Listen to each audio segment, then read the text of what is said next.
Hi there! Welcome back to Back to Basics, our journey to master electronics one little bit at a time. Today we are diving into a component that might seem simple, but it's absolutely fundamental to modern electronics. It's the gatekeeper, the bouncer, the one-way street of electricity. Think about it. Most of the time we want electricity to flow freely. We complete a circuit, current flows, and lights turn on. But what if we only wanted it to flow in one direction? What if we wanted to block it completely if we tried to go the wrong way? Notice that the light's off, and if I flip it back, it's on again. Now, this isn't magic, and it's not the LED itself doing all the work here. There is a special component inside almost every electronic device that makes this kind of directional control possible. Today, we are talking about the diode. Let's begin.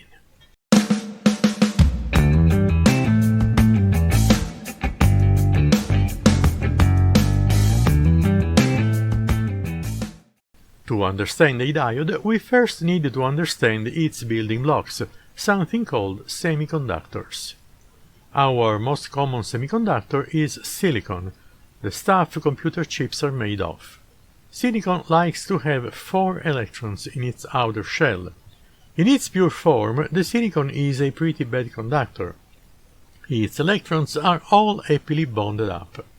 But we can trick it into becoming conductive by adding tiny impurities in a process called doping. First, let's talk about N-type material.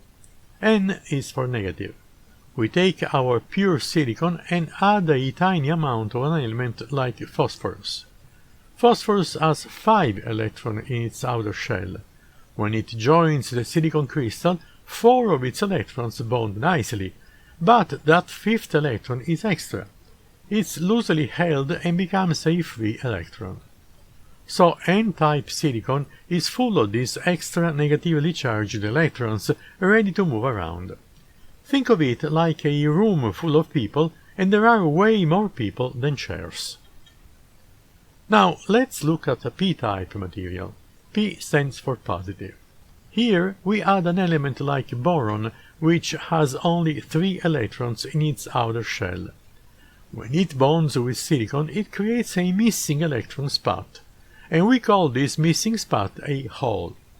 These holes act like positive charge carriers. An electron from a nearby atom can jump into a hole, leaving a new hole behind, and it looks like the hole itself is moving. So P-type silicon is effectively full of these positive holes. And this is like a room with lots of empty chairs, and the chairs appear to move as people shift around. So we have our N-type material brimming with free electrons, and our P-type material teeming with holes. What happens when we put them together? This is where the magic and the diode begins. Right at the point where the N and P materials meet, the free electrons from the N side are attracted to the holes on the P side, and they quickly migrate across the junction and fill in those holes. This creates a small, thin region right at the junction that is now depleted of any free charge carriers. No free electrons on one side and no holes on the other side. We call this the depletion region. This depletion region acts like an invisible electrical wall or a barrier. It has its own electric field that opposes any further movement of electrons from the N side to the P side. It's essentially a no man's land that charges can't easily cross without some external help. So now we have our PN junction, and it's built this internal wall. How do we get current to flow or stop it completely? We do this by applying an external voltage, a process called biasing. First, forward bias. We connect the positive terminal of our battery to the P side of the diode, which we call the anode, and the negative terminal of the battery to the N side, the cathode. What happens? The positive voltage on the P side repels the holes, pushing them toward the junction. Simultaneously, the negative voltage on the N side repels the electrons, pushing them toward the junction. This effectively squeezes and shrinks our depletion region, that invisible wall we talked about. Once that wall is thin enough, electrons can now easily jump across the junction, fill the holes on the other side, and continue through the circuit. And the current flows. The diode is now acting like a closed switch. Now let's try to reverse the bias. We flip the battery, positive to the N side and negative to the P side. The positive voltage on the N side pulls the free electrons away from the junction, and the negative voltage on the P side pulls the holes away from the junction. What happens to our depletion region? It gets wider and wider. The invisible wall gets thicker and stronger, effectively blocking any current flow. The diode is now acting like an open switch, and this is why our LED stayed off when we reversed the battery at the beginning. Now, even when current flows in forward bias, there is a small price to pay. That invisible wall doesn't just disappear instantly, it takes a little bit of energy to overcome it. For a common silicon diode, it takes about 0.7 volt to push past this barrier and get the current flow. This is called the forward voltage drop. This means if you only apply 0.5 volts in forward bias, nothing happens. You need at least 0.7 volt to turn it on. For an LED, which is actually a special type of diode, this voltage drop is higher, usually between 1.5 volt and 3 volt, depending on the color of the LED. And that's why LEDs light up. The energy lost by the electron crossing the junction is converted into light. So why is this one-way street so useful? Well, one of its most common and crucial applications is something called rectification. Think about the power coming from your wall outlet at home. That's alternating current, or AC. It's constantly changing direction, flowing one way and then the other. But most of our modern electronics, like your phone charger or the laptop, need direct current, or DC, current that always flows in one direction only. So how do we get from AC to DC? A diode does exactly that. When the AC voltage is positive, the diode is forward biased and current flows. But when the AC voltage goes negative, the diode is reverse biased and it blocks the current. The result? We chop off half of the AC waveform, leaving us with a pulsating DC current. And this is just a simple half-wave rectifier. With a few more diodes in a clever arrangement, we can even convert both halves of the AC wave into usable DC, making our power much more efficient. This process is absolutely essential for powering virtually all our electronic gadgets from the wall.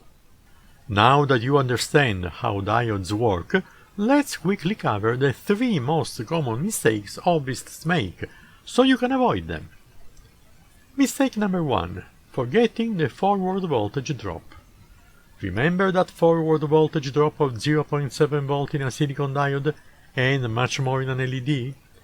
If your power source is less than the diode's forward voltage drop, it simply won't conduct, and your LED won't light up, or your circuit won't work, even if everything else is correct. Always factor in that voltage drop when calculating voltages for the rest of your circuit. Mistake number 2.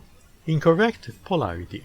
And this is a classic. Diodes are directional, connected backward, and it acts like an open switch, blocking all current flow. Most diodes have a stripe or a band indicating the cathode, the N side, where the current exits in forward bias. Always double-check your polarity. Mistake number 3. Exceeding reverse breakdown voltage. While diodes block current in reverse bias, there is a limit. If you apply too much reverse voltage, the diode will break down, and suddenly will start conducting in reverse direction. And this often permanently damages the diode. Always check your diode's datasheet for its maximum reverse voltage rating, especially in circuits dealing with high voltages. Now, if you're heading to the electronics store or ordering online, you don't need every diode in the catalog. for 99% of hobbyist projects, you only need to stock on 3 types. First is the 1N4001 or any in the 1N4001 to 1N4007 family. These are your power lifters. They are rectifier diodes. Use these for power supplies, for protecting your circuits from reverse polarity batteries, or blocking kickback voltage from motors and relays.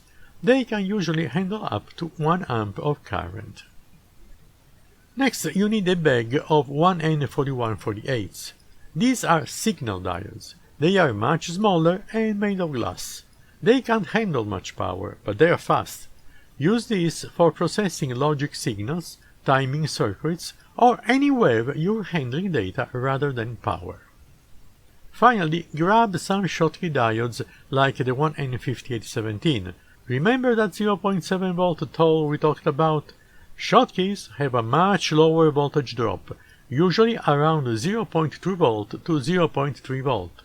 These are lifesavers in battery power projects, where you can't afford to waste any energy, and also they are fast. If you're feeling fancy, grab a variety pack of Zener diodes. Unlike regular diodes, these are designed to conduct backward at a specific voltage.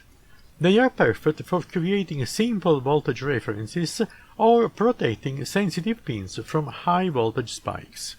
Now, here is a pro tip for you. If you find a loose diode on your desk and the markings are rubbed off, use your multimeter's diode test mode. When you touch the red probe to the anode and black to the cathode, the side with the stripe, the meter will show you the actual voltage drop. If it shows around 0.6, 0.7 volt, it's a standard silicon diode. If it shows 0.2, you have found a Schottky diode. And if it shows 0L in both directions, the diode is dead. You can toss it in the bin. So there you have it, the humble diode, from its microscopic PN junction to its critical role in converting AC to DC.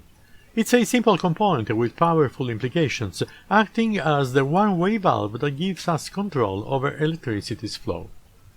Next time you're working on a project, think about how the diode is controlling current, protecting your circuit, or converting power. Understanding this basic building block opens up a whole new world of electronic possibilities.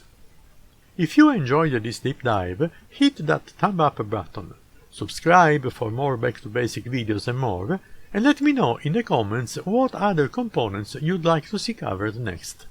I'll see you in the next video, and as usual, happy experiments!